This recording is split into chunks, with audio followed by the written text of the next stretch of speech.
Antonio Brown, Mr. Brown, good morning. 1 second, you got a bunch of stay away from us here. You are arrested for 4 counts of attempted third-degree murder and 1 count of criminal mischief. It's from January 21st of 2023. And I will appoint the public defender's office for you. Your Honor, we'd like to invoke his right to remain silent, also in right to counsel. All right, give me a moment to review the arrest affidavit, please. So it's the middle of the night. He goes to his ex's house. He starts banging on the door, calls the new boyfriend a pussy. The new boyfriend goes outside and the defendant shoots at him. The ex, her dad and her daughter were in the house at the time of the incident. The defendant sent her a text insisting on paying for the damage. So why is it, wouldn't it be? It would be, I mean, it's definitely not an attempted third. I think it's an attempted first if he goes there in the middle of the night, taunts the victim, and shoots at the victim multiple times. He came there armed with a gun and discharged it.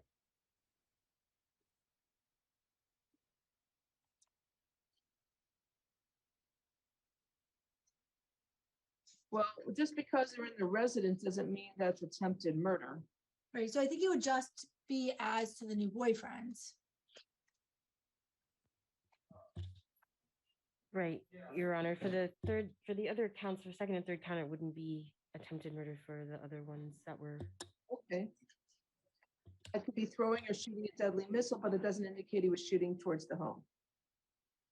Although the home was struck and damage was caused. So then it'll be throwing or shooting a deadly missile.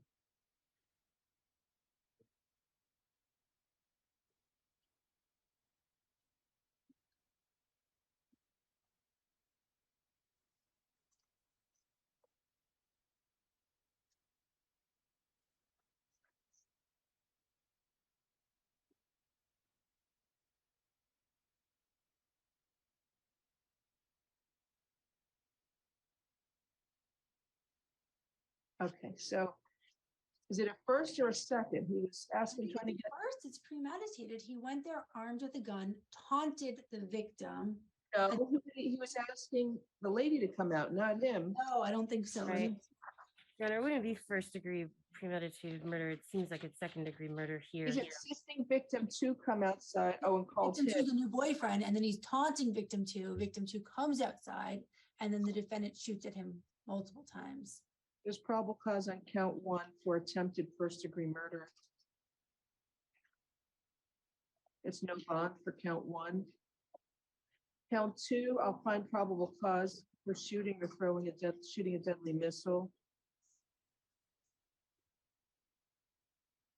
For counts 2, 3, and 4, it's probable cause shooting a deadly missile. So count 2 will be $7,500. Count 3 and 4, I'll make $1 each. And then count 5, criminal mischief. I don't see a value for damages. That's $500. Most importantly, sir, you're ordered to stay away from the victims, Herman Ezel, Damian Elam, and the victims, Tracy Parrish and A.B. the child. No contact with the alleged victims, either directly, indirectly, in person, in writing, by telephone, or through third parties. No contact with the victims through social media or other electronic means. You must stay at least 500 feet away from the victims, their home, school, and place of employment at all times.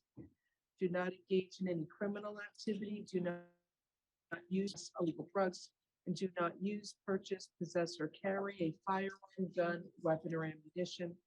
You must immediately surrender any firearms, ammunition, and any concealed weapons permits to the nearest police department and file a receipt with the court. Do you understand the stay away order, sir? Yes. So you're gonna have to go before your division judge to see whether or not you can get released from jail pending your arraignment or trial. All right. So stay in touch with your lawyer at the public defender's office. Your Honor, can I just get the bond amounts for the counts one more time? Which one? Can I get the bond amounts for everything after count 1? Count 1 is no bond. Count 2, $7,500. for throwing or shooting a deadly missile. Count 3 and 4, I found probable cause for the same charge. I'm setting the bonds at $1 each. And count 5, criminal mischief, there's no value, so it's $500. Thank you, Your Honor.